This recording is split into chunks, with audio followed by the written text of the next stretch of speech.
how to sign in to Microsoft Teams. So if you want to sign in to your Microsoft Teams, then first of all open up a browser, any browser that you're comfortable with, and then go for the search bar and search for Teams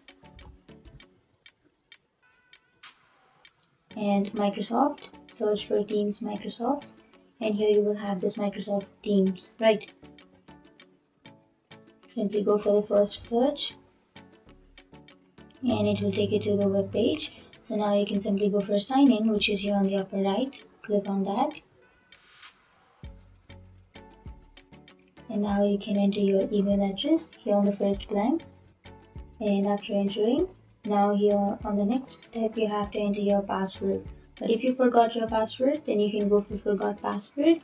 But if you remember, then simply enter your password and then click on sign in and yes.